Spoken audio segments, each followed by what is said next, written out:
Yeah, well, we are very lucky here. We're lucky enough at CBS News to have been joined by a group of very, very talented interns this summer. As part of their program, the interns were put into groups and tasked with producing a story on their own in 1 week. There were 8 great, incredible stories, but only one could be chosen.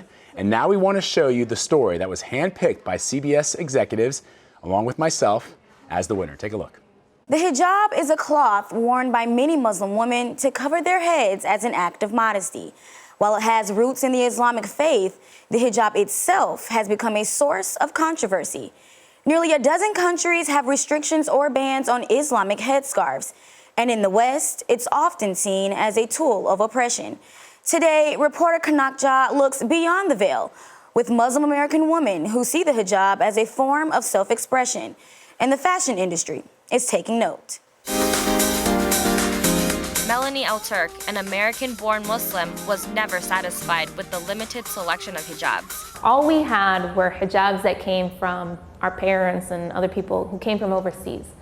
And it was black, white, or ivory. So Melanie got creative. She scoured vintage stores for scarves and started experimenting. I loved to wear hijab, but I didn't allow it to be a barrier for my own style and for my personal expression. So much so that I actually won Best Dressed in high school. I just wrapped the photo shoot. Haute Hijab sells fashion-forward headscarves, and modern Muslims are embracing the lively prints and colors. But the new styles don't change the old stereotypes. Oftentimes people look at me sometimes with eyes of pity, as if they feel like I've been forced to wear this. And I'll look at them and smile and try and convey that I'm wearing this out of my own volition because I love wearing it. Here in the U.S., Muslim women in traditional dress are sometimes viewed as oppressed, even powerless. I find, hijab and dressing modestly very empowering to me. More than 40,000 Instagram followers look to Sobi Masood for modest outfit inspiration. But even Sobi, a student at the Fashion Institute of Technology, says stylish apparel for Muslim women is hard to find. There's not much out there, which does mean there's a lot of improvising that's done, which does mean there's a lot of searching that goes into it. Fashion designers like Dolce & Gabbana are aiming to fill that void. Last January, the brand released a collection of modest dresses and hijabs inspired by the Middle East. But they're not the only ones. Other luxury brands are also jumping into this multi-billion-dollar market. Globally, Muslims spend $230 billion on fashion. Of that, Muslims in the U.S. spend $6.8 billion. But the designer collection is not without controversy. Some in the Muslim community say that the Dolce & Gabbana models were dressed indecently. Other modest wear lines have received criticism for being out of touch or inappropriate. Not everyone can afford a designer hijab that rings up at hundreds of dollars. So small, independent designers like Zatil Hashim are making hijabs for the everyday woman. Zatil had never taken a sewing class, so she turned to YouTube videos for guidance and began making hijabs for her friends. People feel that wearing hijab is like something conservative. So now it's more than that. It has become like a fashion statement.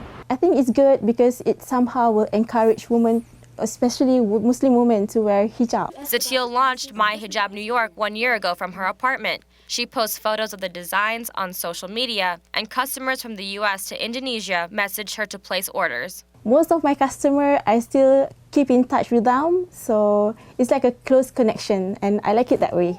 While the choice to wear a hijab is often personal, the fashion industry's new offerings are allowing women who want to wear them to own their Muslim and American identities. It normalizes hijab within the mainstream so that people can see the hijab as something that is familiar. That's our show for this morning. Thanks for watching. You can see more of this story on CBSN and on our website, cbsnews.com. I'm Giovanni Hampton.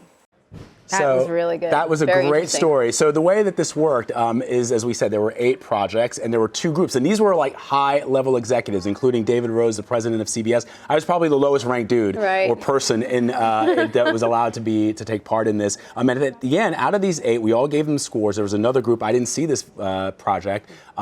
Then they were all judged, the top 4 were judged by Jeff Fager. Oh. And so that's the winning piece that you just saw there was deemed by Jeff Fager to be the one that deserves all these accolades. And we want to say huge congratulations to the interns. Here they are. They're all here.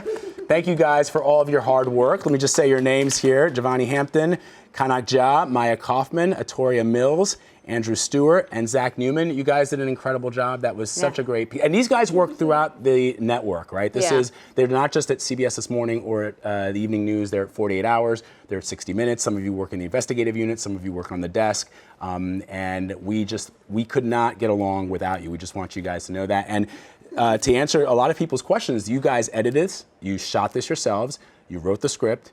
You produced it. You did everything. So these are the future Scott Pelley's, Steve Crofts, Leslie Stahl's. Yeah. No, you don't want to be a Vladimir GTA. You don't want to be a Vladimir GTA. Thank you, guys. Thank you.